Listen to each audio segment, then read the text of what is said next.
Bueno, nuevamente buenos días para todos. Hoy estaremos revisando nuestra tercera unidad temática correspondiente pues a nuestro curso de mediciones y parámetros ambientales que estamos revisando, ¿sí? Y estaremos dando hoy inicio a nuestra tercera unidad temática. De esta manera, damos por finalizados los contenidos temáticos. Sin embargo, bueno, tenemos el tema de las actividades evaluativas, lo que son pues los trabajos o los talleres y todo aquello que vamos a realizar o que hemos estado realizando durante la temática de la clase. Entonces, tenemos acá nuestro material.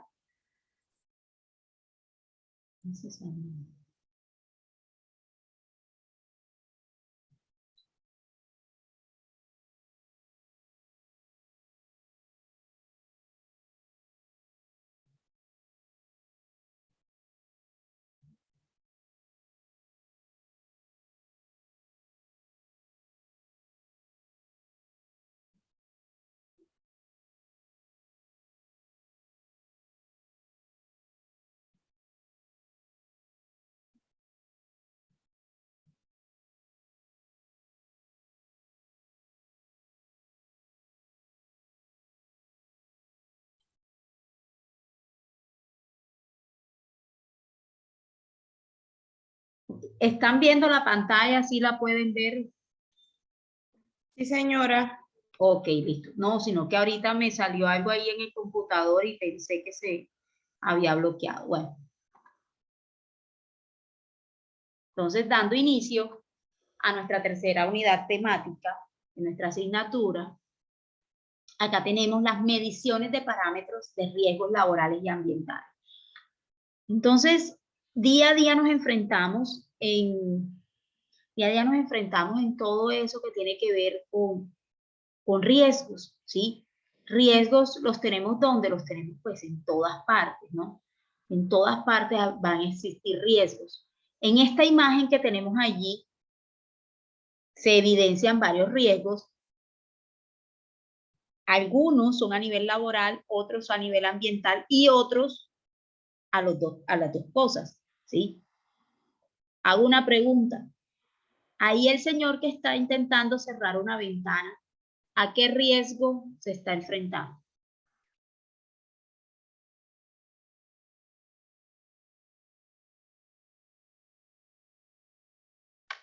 ¿Logran ver la imagen?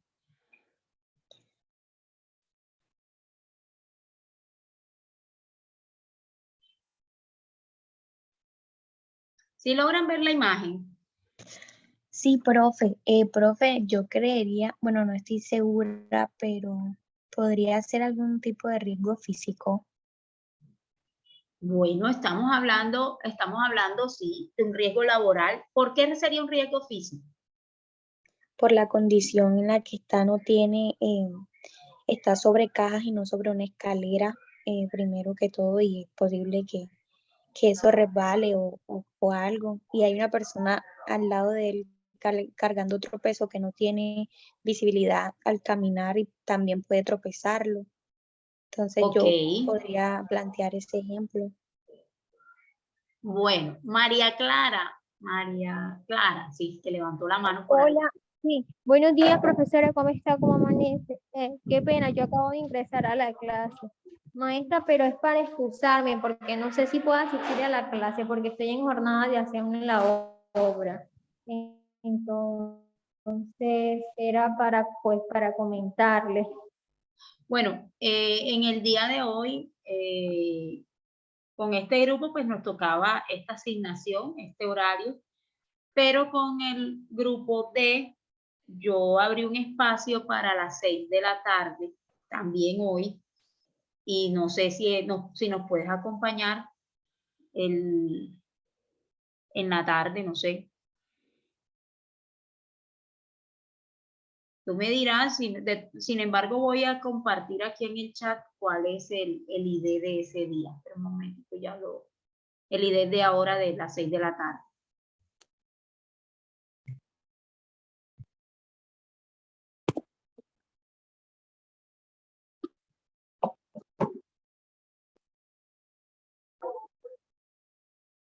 Maestra, qué pena, se me ve. Sí, dígame.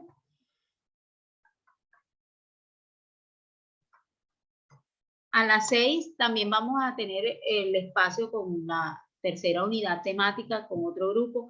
Ahí dejé en el chat, el tema de. ¿Sí me logras escuchar, María Clara? Profesora, qué pena, se me fue la señal, me moví de donde Bueno. estaba el internet. Listo, puede te acabo de repetir? mandar nuevamente el ID de la clase de hoy en la tarde, por si acaso puedes entrar, entonces te espero ahí. Ok, Entonces, maestra, ¿a qué hora dime. sería? Porque yo tengo una clase también, hoy tengo clase de 4 a 6, de 6 a 8. Creo que tengo una de 2 a Entonces 4. se ¿A te qué hora cruza. es la Bueno, suya? entonces no hay de otra que veas la grabación. Ok, maestra. Una pregunta, este es nuestro último encuentro, ¿verdad? Sí, señora. Ok, yo revisé la plataforma, tenemos un examen, un último examen. De todas las unidades, bueno, de unidad 1, unidad 2 y unidad 3, de Ya yo lo cada hice. una hay evaluación y de cada una hay un tallercito. Entonces, Ok, yo hoy estaré, entre hoy y mañana, estoy colgando las actividades de esta tercera unidad. ok. Maestra, ¿y hasta cuándo podemos subirla? Ya sería hasta la próxima semana. Creo que porque es que yo antes del 26, antes del 27, yo creo que puedo subir notas. Entonces tendrían que estar subiendo hasta más tardar el 24 más o menos. Les daría toda esta semana para que ya las otras actividades las tienen, la de la unidad 1 y la de la unidad 2. Y las tienen ya desde hace un tiempito, era para que, bueno, fueran saliendo de esas actividades, solo para que les quedara cargado lo de esta semana. Ok, Yo de igual manera tengo que corroborar con la universidad hasta cuándo, porque es que nosotros, pues obviamente tenemos que también pasar notas y hacer todo eso, y obviamente tiene que ser antes de que el año se termine, ¿no? sí, señora. Bueno, Bueno, maestra, entonces, muchas gracias por ok, interrumpir. listo. Entonces Profe, una continuamos. pregunta antes Dígame. de que continúe. Usted estaba hablando que hay parcial para cada unidad y a mí solamente me sale el parcial final y una prueba diagnóstica. El final y una prueba diagnóstica. Ah, no, ya revisé ya. Gracias, qué pena. Bueno, listo. No, de todas formas, cualquier inquietud me la hacen saber, que de pronto que si no pueden abrir algún archivo o algo, y estamos pendientes, ¿oyeron? Entonces continuamos con lo que estábamos presentando. Ahí tenemos una imagen que corresponde a ciertos riesgos que podemos encontrarnos, ¿verdad? Entre esos riesgos hay algunos que son laborales y otros que son ambientales.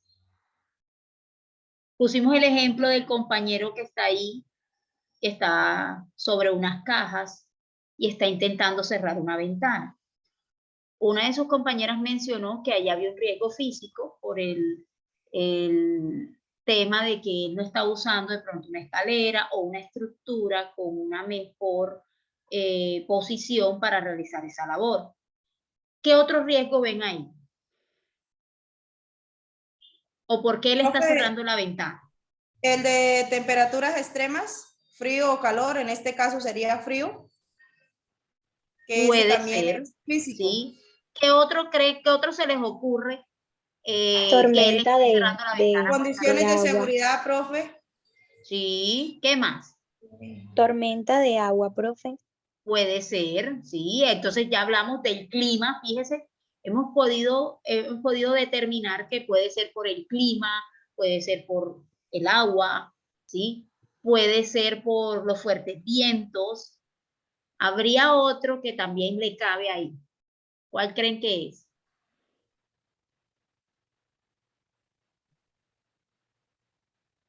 El ruido, ¿sí?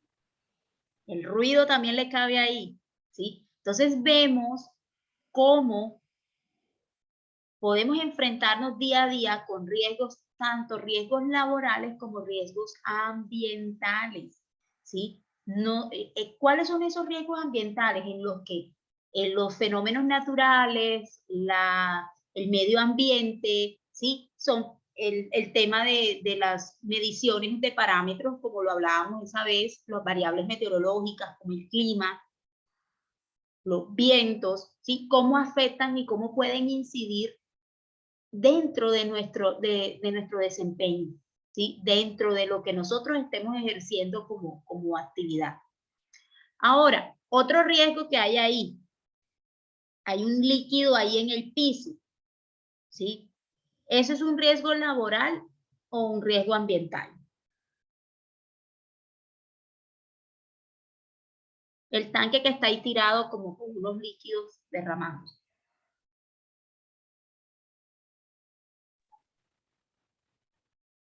¿Qué podemos decir de eso?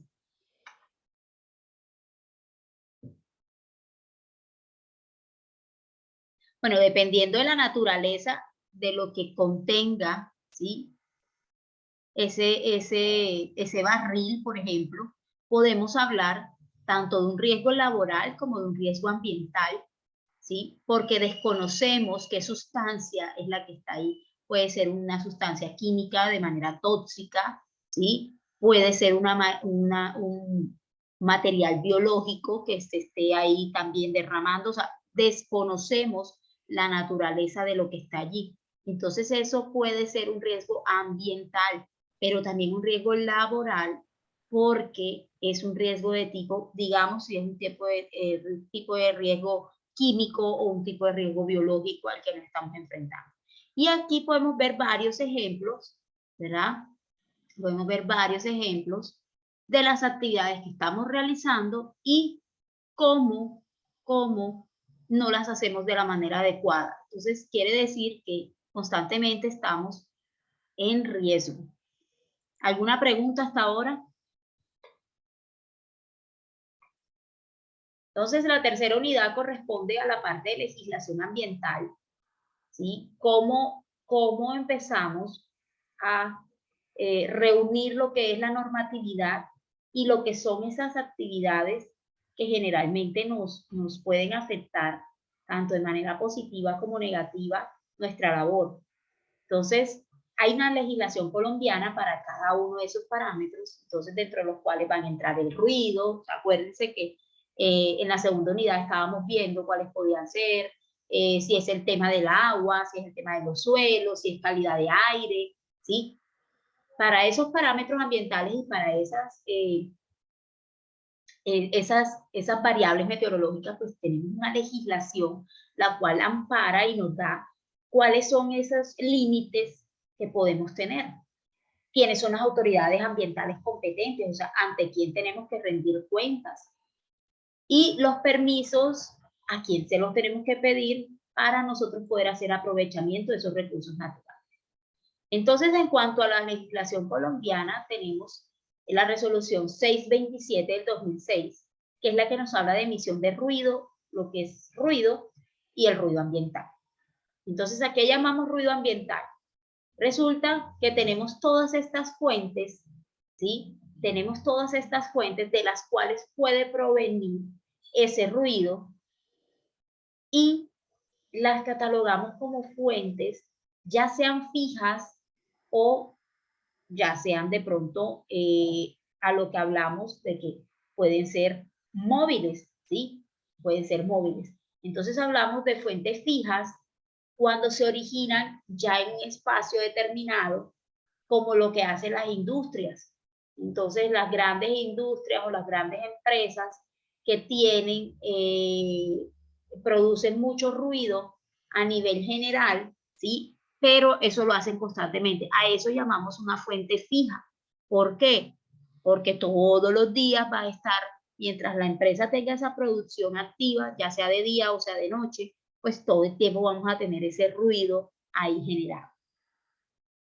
Hablamos también de una fuente fija que son las humanas. Entonces, cuando gritamos, cuando hablamos, el llanto. Entonces, aquí entra, por ejemplo, los colegios, las universidades, cuando uno está dando clases, 30, 40 estudiantes en un mismo salón, ¿sí? Y no son solamente un salón, sino que son 10, 15, 20 salones de clases.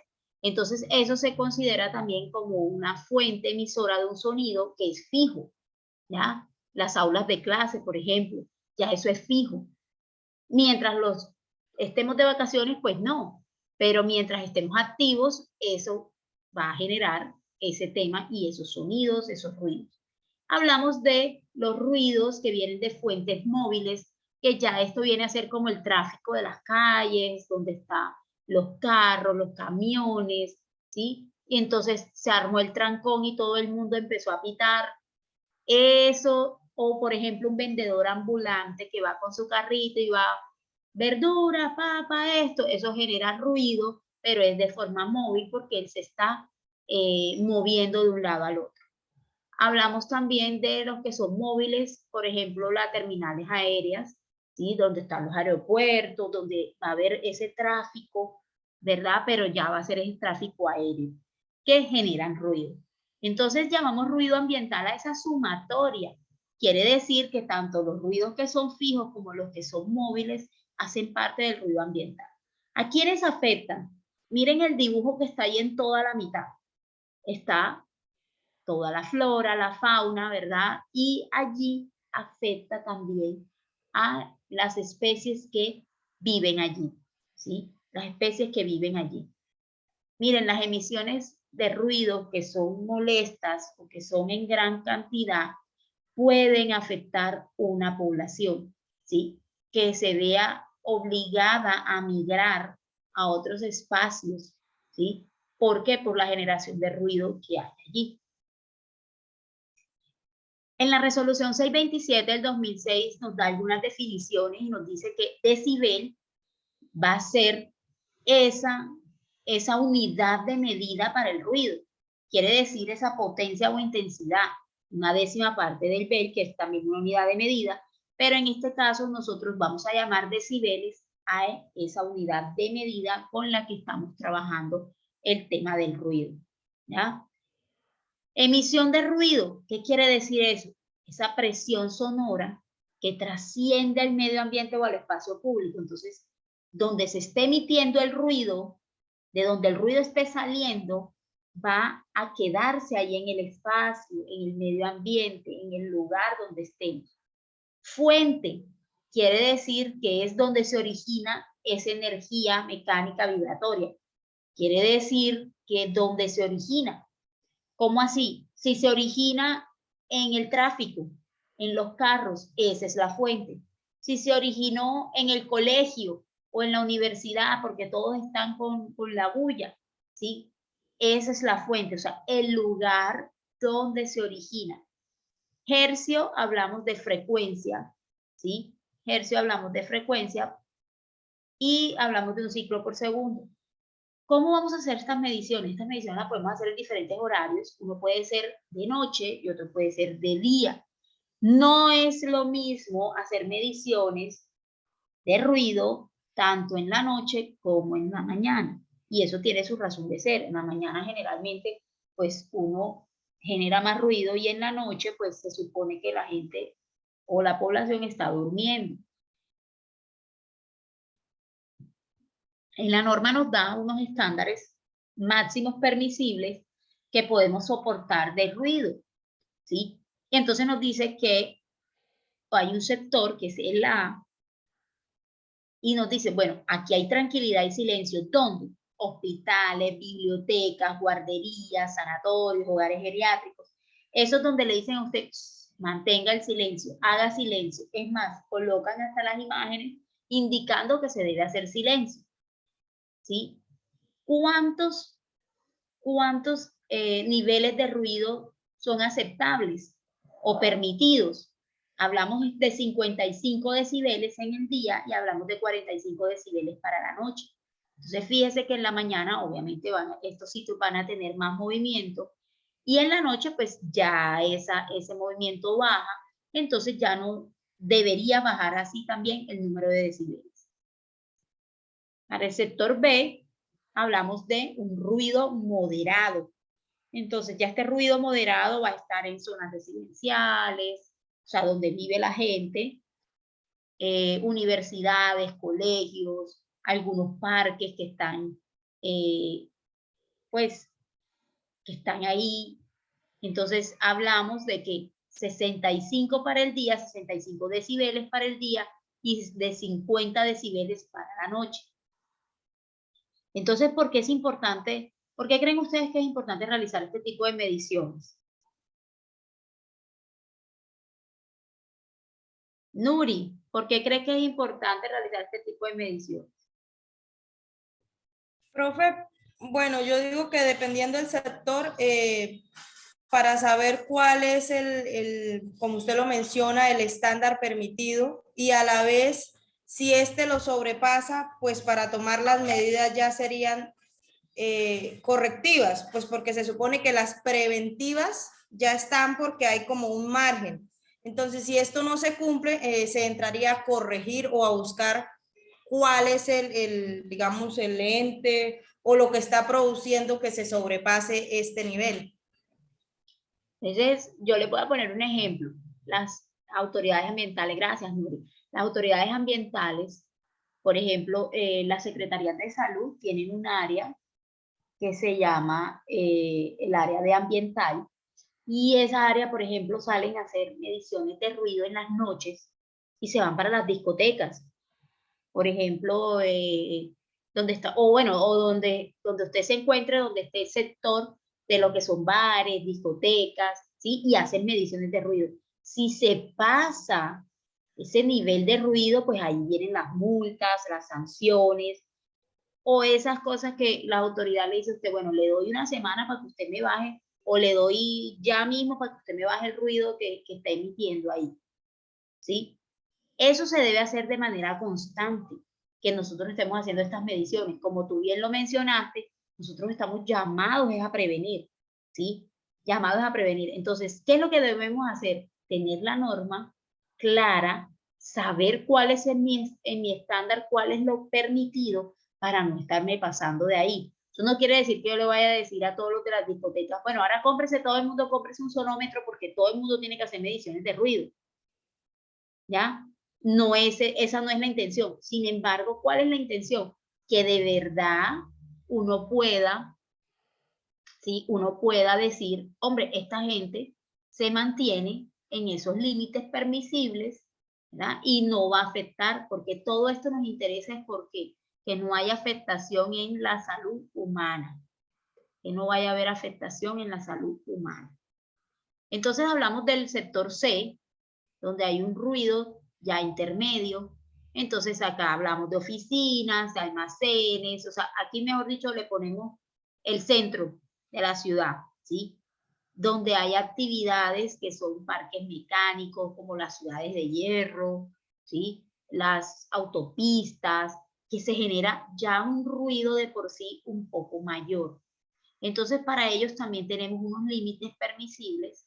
Y por último, tenemos el sector D, que ya es la zona suburbana o rural, que se supone, imagínense la gente acostándose temprano. Pues usted va a una finquita o usted va a las afueras de la ciudad y en esos municipios, pues como la gente se acuesta temprano, no hay tanto tráfico, no hay tantas discotecas, no hay tantas, ¿sí? Esas son unas áreas que son, o sectores, que está el sector rural, ¿sí? Donde generalmente, pues se hacen actividades de campo, donde se hacen actividades al aire libre, y donde va a haber un ruido menor, ¿sí? Va a haber un ruido menor.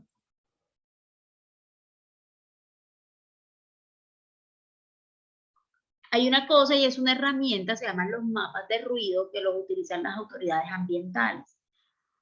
¿Para qué sirve hacer un mapa de ruido? ¿Qué creen ustedes que nos sirve para, o sea, para qué nos sirve tener a nosotros un mapa de ruido? Ana, Ana Victoria, ¿por qué crees que nos sirve a nosotros tener un mapa de ruido?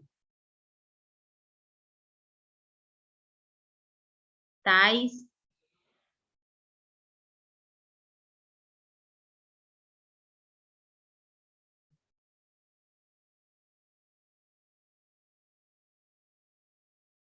Rosemary.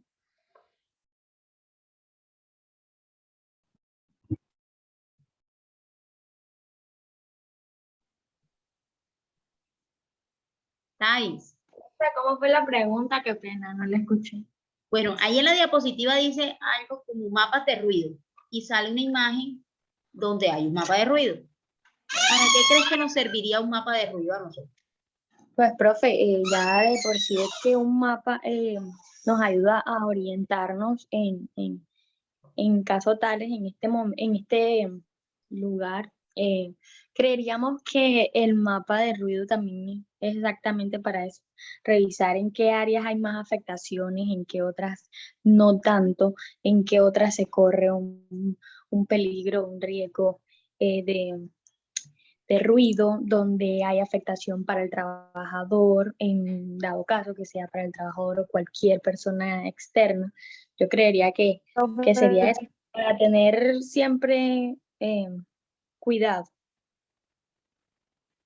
Profesora, qué pena, yo hoy observo un mapa de ruido que es como hablando de ciudades o de poblaciones o de localidades, digámoslo así. Y para mí, en este caso, diría yo que sería importante reportar donde hay una mayor contaminación auditiva para así tomar medidas preventivas hacia los ciudadanos, y también esto nos serviría para hacer una comparativa entre las enfermedades auditivas que se presenten y la relación con pues, los sitios marcados donde hay mayor auditiva. Precisamente, bueno, gracias a Thais y a Rosemary por sus comentarios. Precisamente eso que acaban de decir ellas, ¿sí? Pues nosotros hacemos un mapa de ruido para podernos ubicar y decir, bueno, en este sector se está produciendo tanto ruido, ¿sí? Lo que veíamos en la diapositiva anterior, donde nos discriminaban los sectores, ¿sí? Si vemos que allí hay un hospital, o si vemos que hay un colegio, o si vemos que hay, ¿sí? ¿Cuál creen ustedes que debe ser el nivel de ruido que tienen ahí? Pues ya lo decía la norma. Para eso nos sirve a nosotros el mapa de ruido, para nosotros poder determinar cuáles son los sectores que emiten más ruido, ¿ya? ¿Para qué les sirve a las autoridades eso? Resulta que cuando te dice, hombre, voy a abrir una discoteca, usted no puede abrir una discoteca al lado de una clínica, ¿sí? Porque eso tiene su razón de ser y su lógica. Indica que los niveles permitidos para una clínica es tanto, para una discoteca son tanto. Entonces, sirve para organizar y dónde se va. Eso hay algo que se llama el plan de ordenamiento territorial, ¿sí? Ese plan de ordenamiento territorial es cuando nos dicen a nosotros, bueno, aquí se pueden ubicar las discotecas, aquí se pueden ubicar las fábricas. Imagínense una fábrica al lado de un hospital también, ¿ya? O al lado de una escuela. Entonces, para eso nos sirven a nosotros los mapas de ruido, para determinar cómo va a ser la ubicación en cuanto a ese plan de ordenamiento territorial, hacia dónde se van a ubicar. Nos ayuda a conocer qué tanto ruido está emitiendo la población, qué pasa con las poblaciones cuando van creciendo. Obviamente van creciendo las poblaciones y pues también va subiendo el nivel de ruido, ¿no?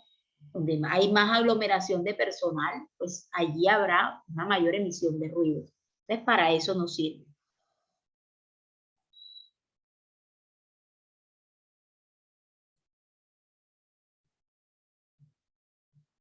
Iluminación.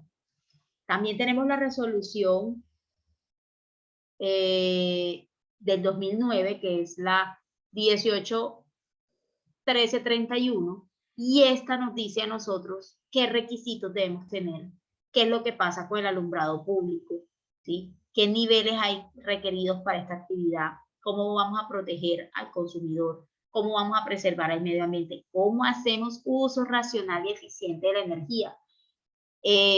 Bueno, para los que viven aquí en Santa Marta, el día de ayer en el sector donde yo vivo, duramos 14 horas sin luz, ¿sí? 14 horas sin luz, porque estaban adelantando trabajos en los transformadores, los postes de luz, bueno, en fin, ¿sí? Pero todo esto va regulado, entonces uno dice, no, ahora nos vienen a cambiar los contadores y ahora todo esto debe estar regulado por nuestro gobierno. ¿Qué pasa cuando hablamos de uso racional y eficiente de la energía? Que hay espacios donde de verdad no necesitamos tener una bombilla encendida, ¿sí? Porque la luz natural nos ayuda. Eso es hacer uso racional y eficiente. Esto también nos ayuda a nosotros para, a nivel de riesgo laboral, nosotros poder evitar accidentes, nosotros poder evitar enfermedades asociadas a la deficiencia, ¿sí? Entonces, ay, me está molestando la vista, me está dando dolores de cabeza, me están dando mareos, ¿sí? ¿Por qué? Porque es que resulta que donde yo trabajo eso es oscuro, o todo lo contrario, hay mucha luz y esas bombillas también me molestan, ¿ya? Para prevenir. Vuelvo y repito, lo que he dicho desde la primera clase es que nosotros estamos llamados a hacer prevención. Entonces, acá resulta que si los trabajadores no tienen tampoco la iluminación adecuada, se van a ver forzados a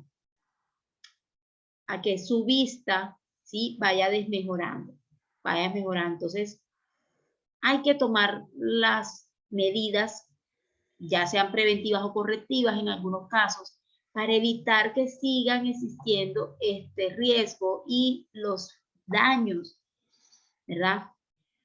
Y los daños que puede traer tener exceso o carencia de luz. Hay gente que, como vemos ahí en la imagen, mire, ojos rojos, algunos con ardor, algunos les pica, ¿sí? Al rascarse los ojos de pronto con las manos pueden traer consecuencias como que se les raye la córnea, e incluso algunos pueden quedar con ceguera o con una visión parcial. Entonces, ¿cómo vamos a distribuir la iluminación en los espacios cerrados? ¿Cómo vamos a ubicarlos si vamos a hacer trabajo en casa o si simplemente estamos haciendo los trabajos, por ejemplo, de la universidad? Entonces, que necesitamos sentarnos en una mesa adecuada, con el computador a cierta altura. Pero entonces a veces hacemos las cosas a medias y no tenemos en cuenta la luz, por ejemplo. Entonces hablamos de algunas definiciones como qué es una bombilla o lámpara. Ya esto es una fuente de luz, ¿sí? ¿De dónde viene esa luz? Entonces una fuente de luz ya va a ser por el hombre. ¿Cuál sería una fuente de luz que no es hecha por el hombre? El sol. Exactamente, ¿sí? Exactamente. Entonces el sol, hablamos del sol. ¿Qué más? ¿Qué más emite luz y no necesitamos, y pues que no haya sido por el hombre? Ya dijimos que el sol, ¿cuál más? Profe, hay algunos animalitos que también tienen su propia iluminación, lo que uno llama las famosas luciérnagas. Así es. Hay algunas medusas de mar que también producen cierta iluminación, ¿cierto? También vemos la luna también, ¿sí? La luna, lo que son, bueno, hablamos de la estrella más grande y la que más nos ilumina y es el sol. Entonces podemos tener fuentes de luz, ya sean naturales o artificiales, que hayan sido elaboradas por el hombre. Pero entonces hablamos de la bombilla o lámpara, o en algunas ocasiones o en algunas regiones le llamamos foco también. Entonces todas estas ya son realizadas por el hombre. Otro concepto y es campo visual. Dice todo lo que puede ser percibido por un observador con su cabeza y ojos fijos. Entonces ese hay un ejemplo y es que yo digamos que estamos en un salón de clases o yo estoy aquí enfrente de ustedes, ¿sí? Estoy enfrente de ustedes en esta pantalla y que yo pueda observar no solamente lo que está en la pantalla, sino lo que está a mi alrededor, ¿ya? Eso quiere decir lo que pueda ser percibido por un observador con su cabeza y ojos fijos. La capacidad visual es cuando usted trata de ver anuncios o trata de ver cosas que están a diferentes distancias. Si está más cerca de ese objeto, pues lo va a ver mucho mejor, pero cuando el objeto está distante, cómo los estamos viendo. Esa es la capacidad visual. Deslumbramiento, sensación producida por la luminancia dentro del campo visual que es mayor que la luminancia a la cual los ojos están adaptados. Entonces, hay un campo visual, eso que usted puede ver, ¿sí? Todo lo que usted puede ver a su alrededor, pero aquí la luminancia va a ser mayor. Entonces, ¿qué quiere decir eso? Que más allá de lo que usted cree que hay, pues se pueden ver otras cosas. Y ahí vemos ese gráfico donde aquí hablamos de campo visual, o sea, puede ver para acá y puede ver para acá. Aquí, reconocimiento de símbolos, o sea, quiere decir que a esta altura se pueden reconocer ciertos símbolos. Discriminación de los colores. Fíjese que no todos logran discriminar o revisar bien ese tema de los colores. Y aquí lo último, nos dice visión binocular. Entonces toca revisar con un equipo que ya sea portátil o algo así, ¿verdad? Y empezamos a verificar que esa información está de manera correcta. Efecto estroboscópico quiere decir uno está viendo esa imagen de acá arriba, pero si uno medio parpadea, uno cree que la imagen también se está moviendo. ¿Quién la vio? Hola.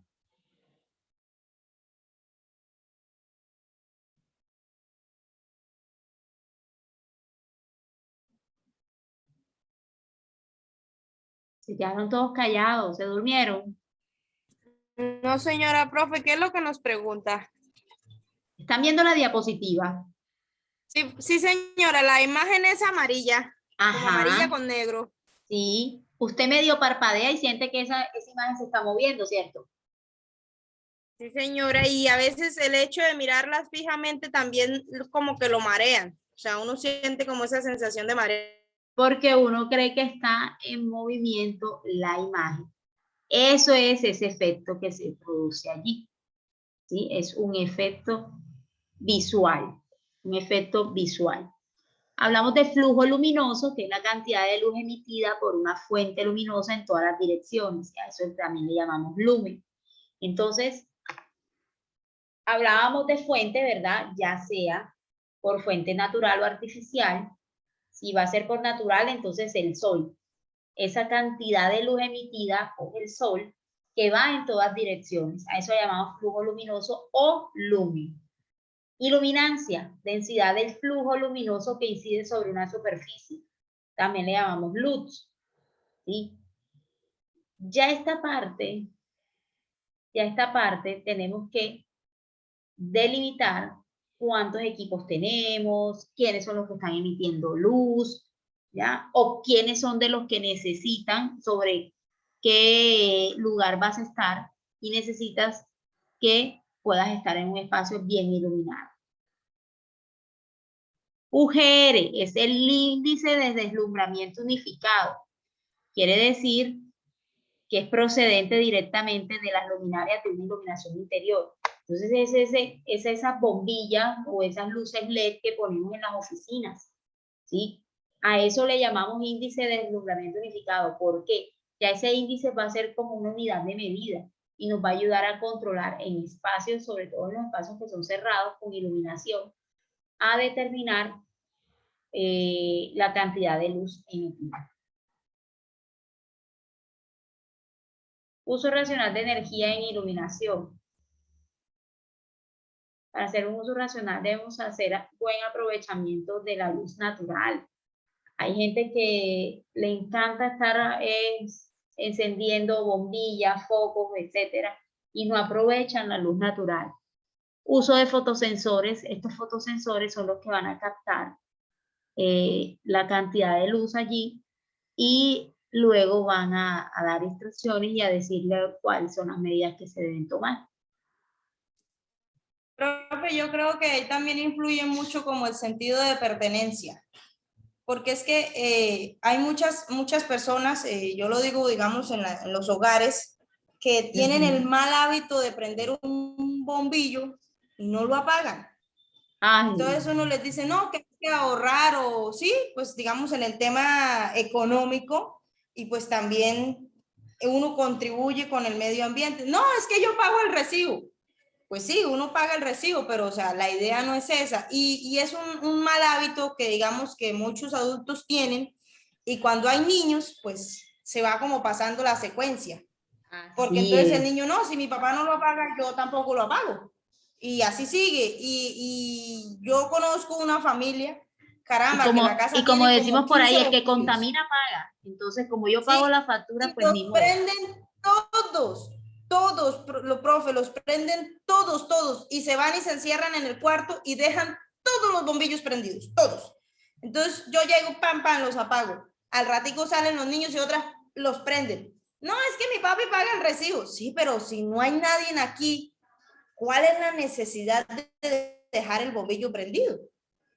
Son Entonces es hábitos, como un mal hábito sí, que se va exacto. pasando de generación en generación. ¿No? Y esos hábitos nos cuestan a nosotros. Nosotros decimos, no, pagamos el recibo, pero nos cuestan es cómo vamos a acceder a ese servicio, ¿sí? Si, imagínense aquí en Colombia la mayoría de fuentes de esa energía es por hidroeléctrica, que han sido también muy debatidos, miren el tema de Hidroitango, etcétera, etcétera. Entonces, ¿qué es eso? Eso es una hidroeléctrica. ¿De dónde vamos a sacar la energía para nosotros hacer nuestras labores? ¿La sacamos? ¿O de dónde la saca la empresa? La saca es de el agua. Entonces, los recursos naturales se van viendo limitados, son recursos limitados, son recursos que el día menos pensado se acaban, ¿sí? Entonces nosotros debemos hacer uso racional de esa energía, no solamente porque estemos pagando, sino porque va a llegar el momento en que no lo vamos a tener. Entonces hay estrategias, lo que decía acá, encendido automático por horas, que pasa mucho con la iluminación a nivel en las calles, ¿sí? Ellas tienen una celda fotovoltaica donde, o un fotosensor. Entonces, durante todo el día están las bombillas apagadas, pero están captando la luz del sol, ¿sí? Y por la noche, ellas se encienden. Eso es hacer un encendido automático. Entonces, ya ellas por la noche se encienden cuando ya se oculta el sol y vuelven y se apagan en la mañana cuando el sol sale. Mantenimientos programados. Bueno, se supone que eso fue lo que hicieron el día de ayer la empresa de Tracelta.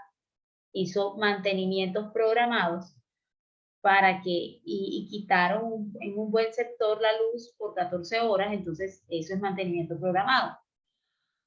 Pero ¿qué podemos hacer nosotros también? Aprovechar y si a usted en una empresa va uno de los técnicos porque hoy va a reparar algo, aproveche y hagan de una vez mantenimiento a otras actividades que se tengan que hacer. Por ejemplo, este tema del ahorro racional de energía parte de esa misma necesidad de que la gente dice, uy, me está llegando el recibo muy caro, o estamos haciendo esto, o lo estamos haciendo muy regular, ¿sí? Viene de eso.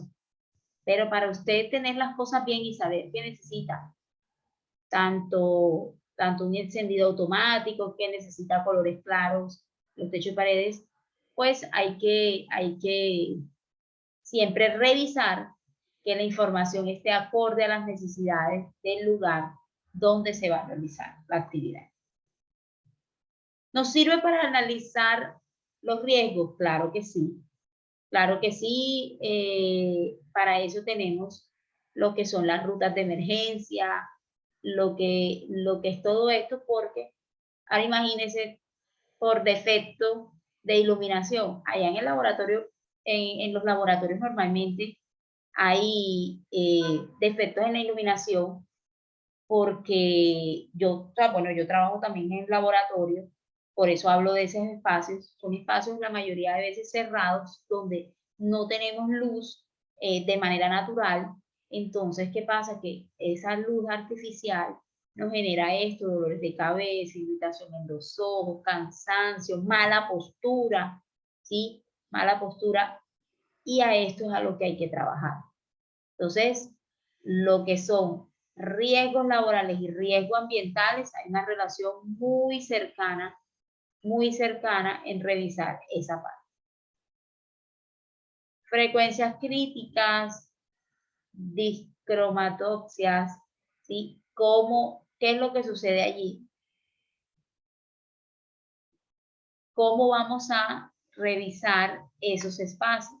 También lo que les decía ahorita, tenemos la resolución, la cual nos dice qué tipo de espacios podemos estar utilizando y cuál es el nivel de iluminancia del sitio.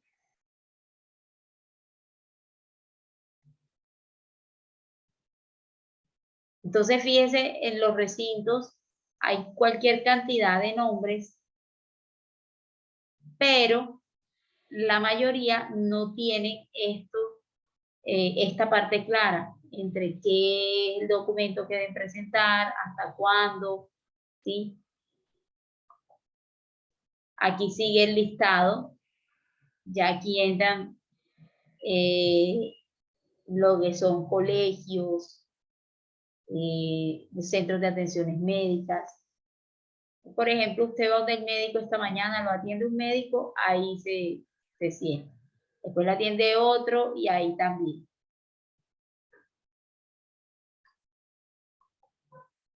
Alumbrado de emergencia, pues como todo, debemos tener plan B, sobre todo acá que se va tanto la luz en esta región, ¿sí? Y debemos tener un alumbrado de emergencia. ¿Por qué? Imagínense trabajando en un espacio cerrado y tras de todo se va la luz. Nadie podría salir, ¿verdad? Entonces, este alumbrado de emergencia tiene que ser fijo, tiene que tener luz propia. Entonces, eso implica también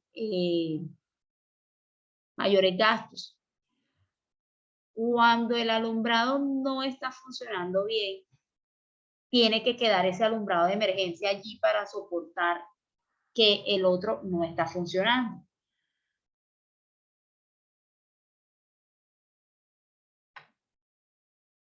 Si vamos a evacuar, cómo van a ser los medios de evacuación, cuáles son las rutas de evacuación. Obviamente tienen que estar iluminados, pero no solamente iluminados porque usted tenga una bombilla ahí, sino hay que iluminarle incluso hasta el piso, ¿sí? Hasta el piso. Imagínense pasillos que usted no sabe después por dónde va a coger y que sean las 9:00 de la noche, que está todo absolutamente oscuro. Entonces, todo esto nos invita a reflexionar qué es lo que está sucediendo con el tema de la iluminación. Radiación. Aquellos que están expuestos a radiaciones como de las máquinas donde te hacen TAC, radiografías, etc. Radiotoxicidad. Se le atribuye a las radiaciones. Nada que decir allí. Sustancia radiactiva. Aquellas que tienen un elemento químico radiactivo cualquiera.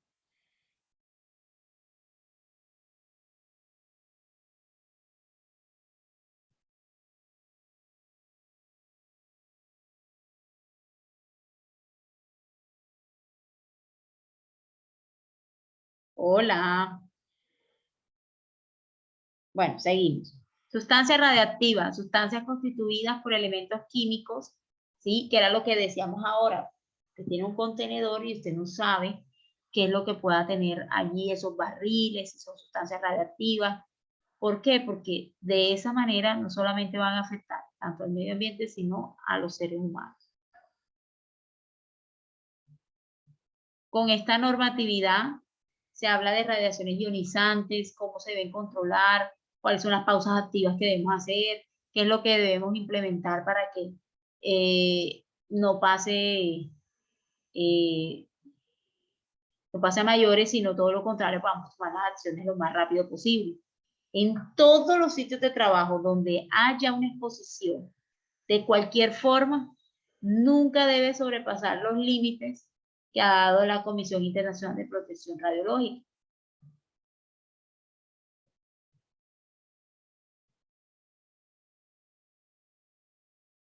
límites de acuerdo a la Comisión Internacional de Protección Radiológica.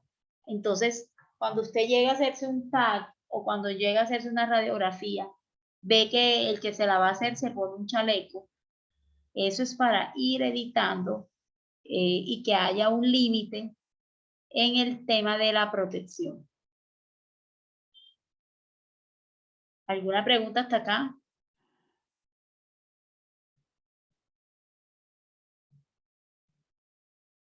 Profe, en el caso de, por ejemplo, cuando le hacen a uno, ¿cómo es una radiografía?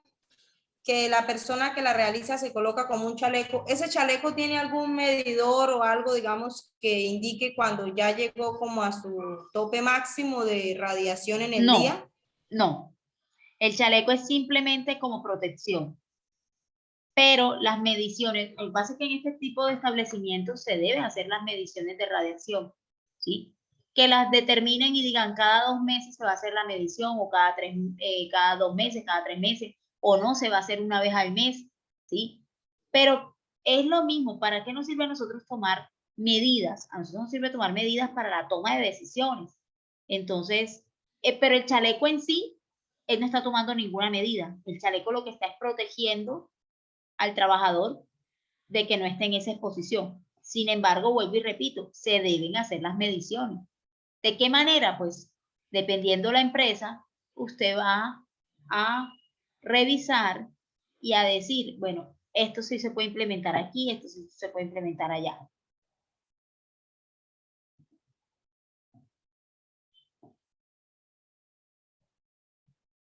Ok. Entonces, vemos cómo para eso tomamos las mediciones, cómo podemos. Y otra cosa más importante, y es el tema de la normatividad. ¿Cómo estoy cumpliendo yo? Si a mí la norma me dice es hasta 50 y a mí me salen 65, ¿cuáles son las medidas? Por eso que sirve para la toma de decisiones. Hay diversas regulaciones, todas haciendo mención en cuáles van a ser esas enfermedades que se van a producir por esas radiaciones, y el que esté en esa actividad laboral tiene alto riesgo de exposición.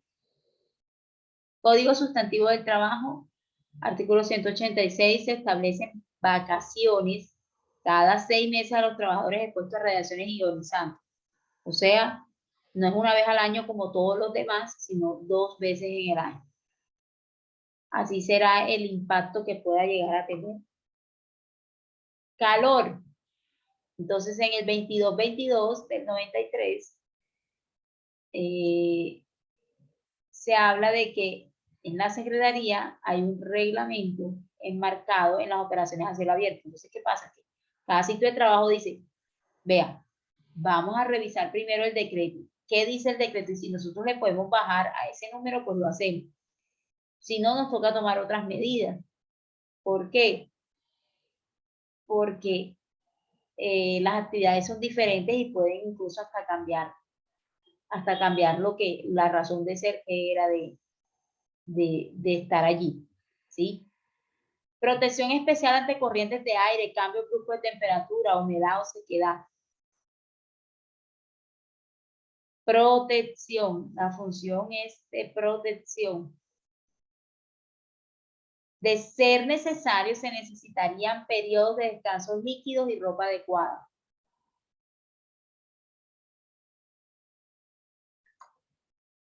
Aquí está, al igual que los demás, está el cuadro que nos va indicando, ¿sí?, cuáles van a ser esas mediciones, que si van a estar de manera ligera, moderada, pesada. No, este es vibración. No, sí, este es calor. Qué pena, se me había pasado la diapositiva. Entonces, el calor. ¿Cuánto no nos afecta a los que vivimos acá en la costa? ¿Sí? ¿Qué pasa con ese valor? ¿Sí? ¿Qué pasa con ese valor? ¿Qué es lo que ¿Cuál es lo permitido? ¿Qué pasaría un trabajador que empieza su jornada a las 8 de la mañana y va hasta las 12 del día? Están construyendo, voy a poner un ejemplo, una carretera. Están arreglando unas calles. Y no hay imagínese el sol calentando esa hora. ¿Qué medida implementaría usted? ¿Alguno que pueda participar? No importa, digan y aquí vamos. ¿Qué medida podríamos nosotros empezar a implementar para disminuir esos riesgos? Un trabajador que está haciendo una calle y obviamente pues a mediodía están ahí todavía.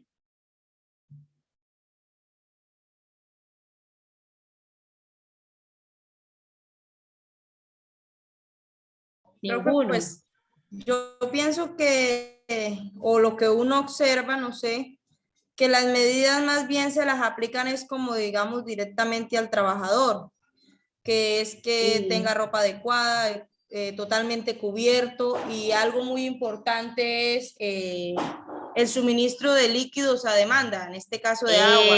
Hay algunas Exactamente. personas que manejan suero. O sea, en Ujú. vez de agua les dan es suero para que Sí. como por el calor y la O sales temperatura de se deshidratan rehidratación más oral, rápido. sí. Eso, sí, señor. Entonces, digamos que les dan es eso, a demanda. Bueno, la empresa acá donde nosotros trabajamos, trabaja en construcción, en el aligeramiento de losa. Entonces, digamos que el día que hay que regar, que es todo el día usted regando su casetón, de por sí el casetón es icopor, y lo envuelven en plástico, entonces caliente. Y la área donde se está regando, pues también caliente, mucho calor. Entonces lo que se aplica es eso, que se cubre totalmente al trabajador todito y está el líquido a demanda, y cada cierto tiempo o cuando ellos vean la necesidad bajan, de pronto se sientan un poquito, se reposan, se sacan las botas como para refrescarse, porque igual, como dice por ahí, la actividad a veces no se puede detener. Entonces, como la medida más viable. Medidas que tomamos para poder contrarrestar, pero fíjese que hay una medición, hay unos parámetros determinados por una normatividad. Entonces a veces nosotros decimos, no, es que eso lo estamos haciendo porque estamos protegiendo al trabajador. Claro que sí, pero lo primero que uno debe hacer es revisar la normatividad. ¿En qué parte estoy yo? ¿Sí? Ah, bueno, mi trabajo es así, asado, lo que se puede producir es esto, ¿sí? Pero siempre tener en cuenta la parte normativa, ¿ya? Siempre tener en cuenta la parte normativa es lo más importante. Entonces, ustedes toman todas esas medidas y dicen, bueno, hay que hidratarlos, hay que esto, hay que lo otro. Imagínense llegando a la autoridad ambiental. Y llega la autoridad ambiental y hace sus mediciones y dice, aquí esto está muy caliente. Y ustedes eso que están haciendo no les sirve de nada. Entonces, por eso es importante que empecemos a revisar lo que es la normatividad y cuál es la actividad en sí que nosotros desempeñamos. Para disminuir, siempre va a haber un riesgo, vamos a disminuir riesgos en cuanto a los trabajadores, ¿sí? En cuanto a los trabajadores. El tema del calor, pega duro no solamente para las personas que están haciendo construcción, sino en la parte agrícola, es fundamental. Y yo a eso le sumaría no solamente la exposición y el calor que se genera, sino también que a futuro puede traer consecuencias. Mire los que trabajan así en fincas y eso, al cabo de unos años se empiezan a presentar incluso hasta cáncer de piel, ¿sí? Cáncer de piel, ¿ya? Cáncer de piel porque están expuestos directamente a esa luz, a esos calores. La vibración, también hablábamos que era un parámetro importante y sujeto a medición, ¿sí? Esto nos ayuda a mejorar porque hay demasiados aparatos que producen vibración, ¿sí? Entonces hay que determinar qué equipos tenemos, cuál es el entrenamiento que nos han dado para el manejo de esos equipos, cuáles son medidas de protección que podemos utilizar que nos ayuden también a reducir un poco ese riesgo, ¿verdad?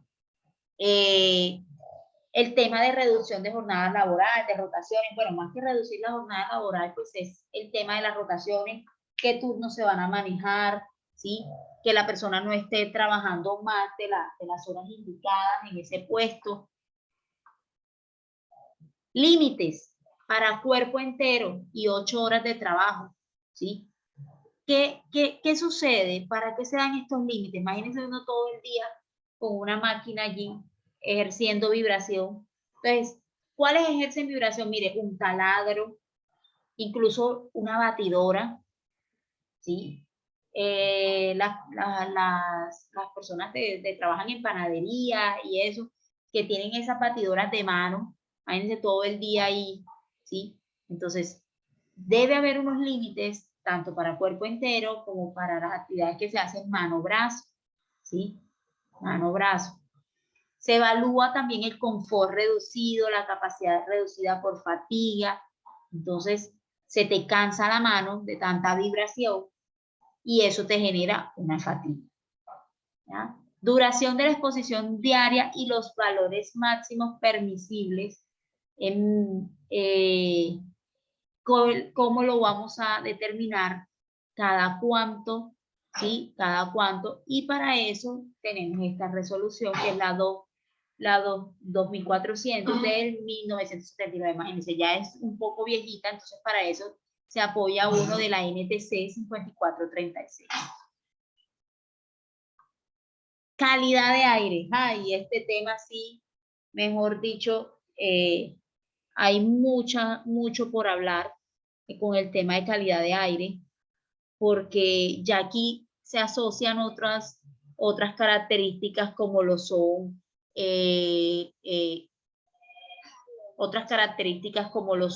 el tema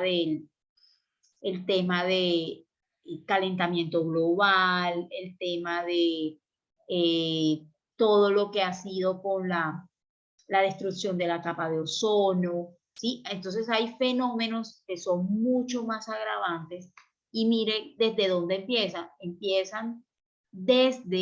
Empiezan desde la mala calidad del aire. ¿Por qué? ¿Que se genera en qué? Se genera en las actividades que vamos desempeñando todos los días, ¿sí? Entonces hay una norma para la calidad del aire. Nosotros no podemos estar respirando un aire que lo que va a hacer es que nos va a deteriorar nuestra salud, ¿sí? Para eso salen estas normatividades. Que haya una garantía de un ambiente sano. Entonces es cuando vemos las famosas nubes y a veces hay espacios que se ve y uno dice, uy, está nublado, ¿sí? No es que esté nublado, es todas esas emisiones de gases y toda esa mala calidad del aire que hay. Tenemos que tratar de trabajar en el cumplimiento de lo que digan las resoluciones, porque es que, bueno, esos límites que se colocan allí no son adredes, sino que son límites que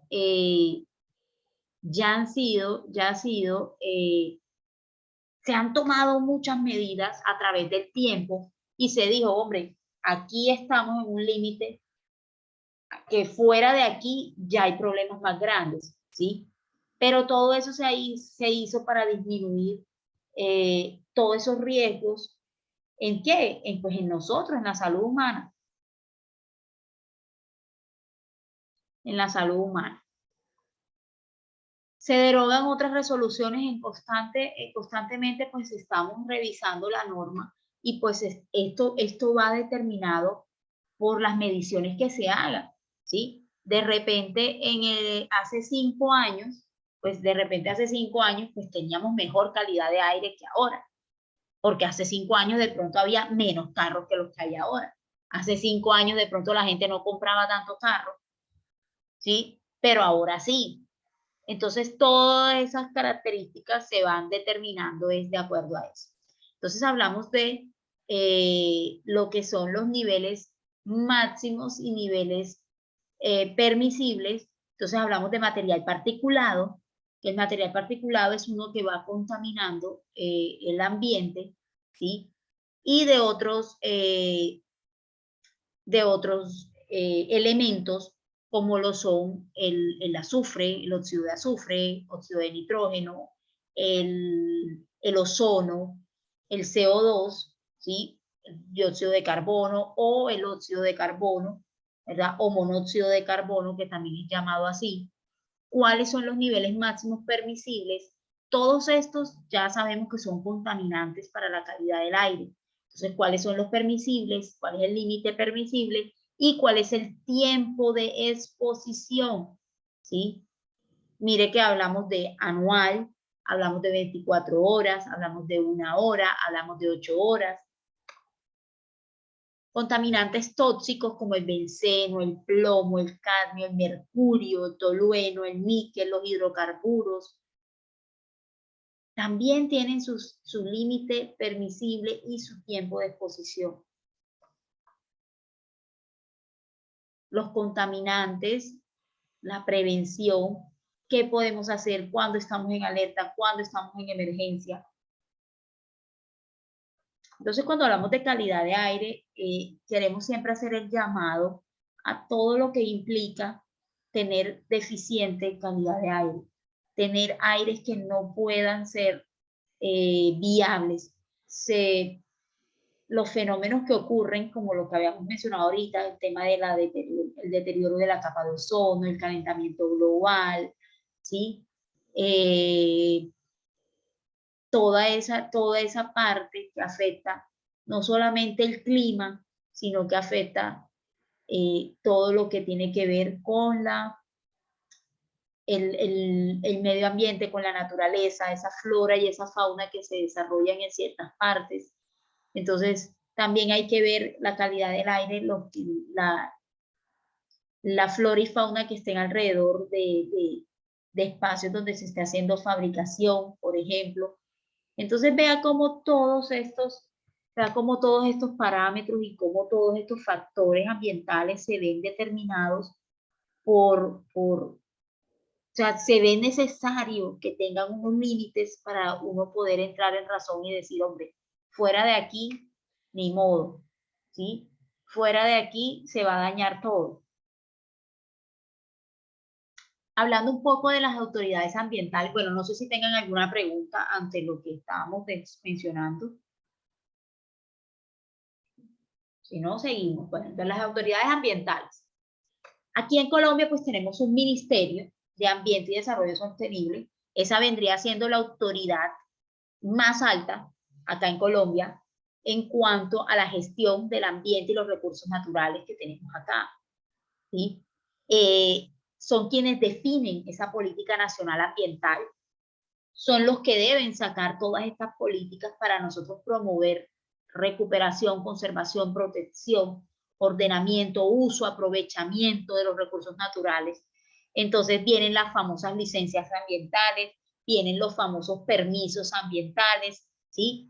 Porque es que lo que se busca es hacer reducción de todos estos factores que puedan incidir en la calidad, ¿sí? En la calidad ya sea del aire, del suelo, del agua, de esos recursos que puedan incidir de manera que ese desarrollo sostenible del cual hablamos constantemente, vea, desarrollo sostenible es que yo pueda tener una obra de construcción, pero si me encontré un árbol, ¿sí? Me encontré un árbol y el árbol no lo puedo sacar antes de talar ese árbol, pues decir, bueno, listo, yo voy a hacer esa construcción, entonces voy a hacer un círculo, ¿sí? Que lo proteja alrededor y ahí no construyo, ¿sí? Eso es hacer desarrollo sostenible, que en el tiempo pueda quedarle algo a las futuras generaciones, ¿sí? No es solamente como hacen ahora que dicen, no, vamos a sacar no sé cuántas casas de interés social, viviendas de interés social, y usted pasa por esos barrios ya, que eran barrios antes que tenían árboles, ¿sí? Que tenían bastante vegetación. Todo eso lo quitaron, lo talaron, incluso hacen hasta deforestación. y ahí pues se construyeron las torres donde iban a estar todos esos apartamentos, por ejemplo. Entonces, ¿qué sucede allí? Que sí, listo, ellos tienen todos sus permisos, todo, pero hay un deterioro indudable en todo lo que es ese ambiente. Ya esos árboles que se talaron, nadie más, ¿sí? Ya ese espacio fue ocupado. Entonces, al hacer desarrollo sostenible es cuando logramos integrar los ambientes, los espacios con la realización de nuestra actividad económica. Está el IDEAM, que es el Instituto de Hidrología, Meteorología y Estudios Ambientales. Es una autoridad nacional en cuanto a temas ambientales.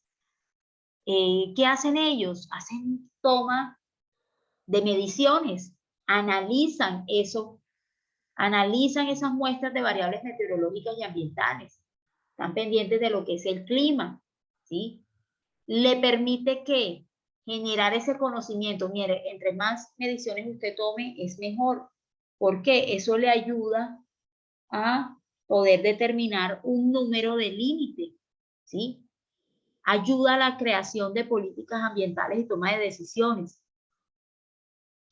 ¿Qué es lo que más maneja el IDEAM? Pues maneja el clima, ¿sí? Entonces usted ve en las noticias que dicen, no, el IDEAM dijo que iba a llover durante esta semana, porque ellos están encargados de realizar todas esas tomas toma de mediciones y esas tomas de muestras, perdón, y de analizarlas posteriormente con los equipos que ellos tengan, ¿ya? Monitoreo de caudales, eso es en cuanto a los ríos.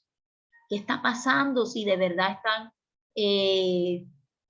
teniendo ese caudal necesario para que se permita el tema de los cultivos, el tema incluso hasta de la gente. Tema de contaminación y calidad ambiental, contaminación atmosférica, emisión de alertas, otros factores de medición, alertas de inundaciones, todo eso hace el IDEAM. La ANLA es la Autoridad Nacional de Licencias Ambientales, o sea, ellos son los que van a dar ese permiso, pero hay una gran responsabilidad en la emisión de esos permisos, y es que esa gran responsabilidad tiene que lograr ciertos objetivos, y sobre todo no son cualquier objetivo, sino los objetivos que vayan amarrados al desarrollo sostenible, ¿sí?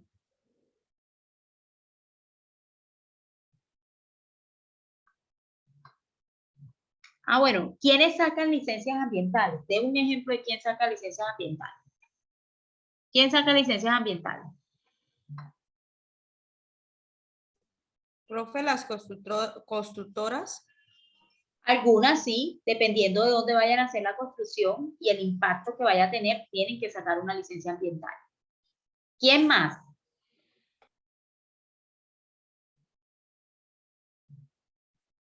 Que trabajan en puertos, los que trabajan en aeropuertos. Profe, los que trabajan haciendo las rutas nacionales también. Los de la ruta, por ejemplo, Ruta del Sol, sí, claro que sí. Ajá, por ejemplo, que van a hacer la doble calzada, entonces tienen que ampliar, hay que cortar, y entonces todo el tema de, digamos, de los árboles y eso. Ellos sacan licencia ambiental, claro que sí, porque tienen que hacer muchas podas y tienen que hacer mucho, pues sí, tala de árboles y todo eso. Ellos sacan licencia ambiental. Pero rellenos sanitarios. Indudablemente, el relleno sanitario saca licencia ambiental, eso sí. Hablamos, por ejemplo, del puerto de carbón que hay acá acá hay varios, sí. Está Puerto Drummond, está Puerto Nuevo, sí, que hacen embarques del tema del carbón. Ellos tienen que sacar licencia ambiental, sí. Fenoco saca licencia ambiental por el tema de los ferrocarriles. Entonces, Ecopetrol. claro, sí, todos aquellos que generen un impacto ambiental. Vea, para usted sacar la licencia ambiental, lo primero que le piden es que tenga una evaluación de impacto ambiental. ¿Qué efectos tiene, tanto positivos como negativos, la labor que usted va a realizar allí? ¿Sí? La labor que usted va a realizar allí. Entonces, el tema de licencias ambientales es un poquito delicado, porque ya ahí usted necesita una persona que sea experta en el tema, necesita un ingeniero ambiental que le pueda determinar. Entonces, lo que podemos hacer a través de lo que estamos como preventistas, ¿verdad? Salud y seguridad en el trabajo, pues es aliarnos con esa persona que está pendiente de la parte ambiental. ¿Por qué? Porque si hay un efecto a nivel ambiental, pues va a impactar nuestro trabajo con las diferentes personas de la empresa, ¿sí? Entonces, de pronto nosotros no tenemos tanto el conocimiento de una licencia ambiental, ellos sí, pero nosotros conocemos qué es lo que debemos hacer con respecto al cuidado, no solamente del trabajador, sino pues del ambiente también. Están las corporaciones autónomas regionales y de desarrollo sostenible, los llamamos las famosas CAR o famosas CRA o CAR también. Antes la llamaba CRA, ahora las llaman CAR, pero son eso, corporaciones autónomas regionales. Aquí en Magdalena es el Corpamag. Dependiendo de la región donde usted se encuentre, habrá una. Por ejemplo, en La Guajira se llama Corpo Guajira, es la corporación autónoma regional, ¿sí?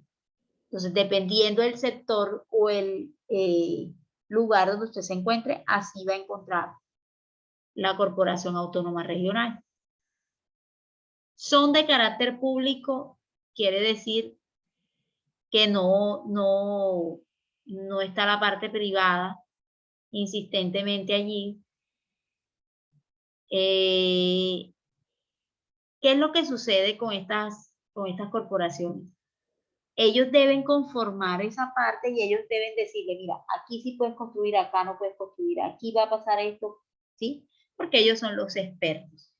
Están dotadas de autonomía general y facultad para administrar los recursos naturales de su jurisdicción. Quiere decir que si en el Magdalena hay una, en Guajira hay una, en Cesar hay una, en Atlántico hay una, cada quien se encarga de tener la autonomía por el departamento donde se encuentra.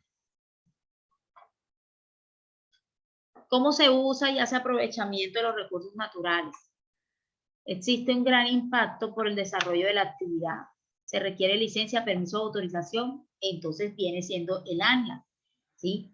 Mire que no son solamente licencias, sino también algunos, dependiendo de la actividad que se haga, sacan un permiso o una autorización. Licencia ambiental se encuentra en el decreto 2820 del 2010 y ¿qué es una licencia ambiental? Es una autorización que te otorga la autoridad ambiental competente previamente a la ejecución de un proyecto o actividad, que era lo que mencionabas ahorita. Si la empresa no lo tiene, pues, ¿qué es lo que debe hacer para hacerlo? Para tener esa licencia ambiental. Mire lo que dice ahí. ¿A quién lo sacan? Ejecución de un proyecto o actividad de alto impacto sobre los recursos naturales, incluyendo modificaciones considerables al paisaje. El ejemplo que ponía la compañera ahorita, que esas rutas del sol o esas que van a ser doble calzada, ellos deben sacar licencia. Mire lo que dice ahí, modificaciones considerables al paisaje. Obvio sí tiene que sacar licencia ambiental. Actividades que necesitan licencia, explotación de hidrocarburos, por ahí hablaban ahorita, Ecopetrol, mire, le toca. Minería de alto volumen, construcción de presas o embalses, puertos, dragados, aeropuertos, proyectos que afecten la red de áreas y parques y bosques protegidos. Entonces, este sí es un tema bastante complicado. Un tema bastante complicado porque a veces conocemos cuáles son las cosas que van a afectar ese medio ambiente y pues sin embargo le damos un poco de vía libre. De acuerdo al volumen o proyecto, si es una concesión de aguas, si hay un permiso de vertimiento, si hay aprovechamiento forestal persistente, minería, entre otros. Entonces,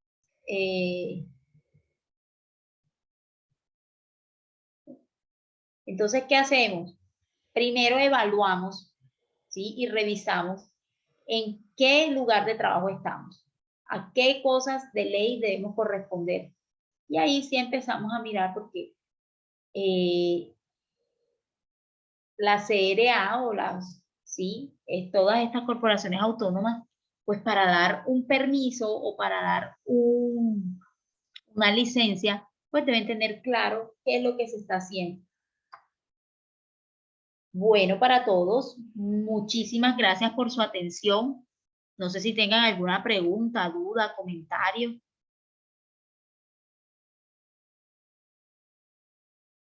Profe, ya hoy carga las últimas actividades que faltan por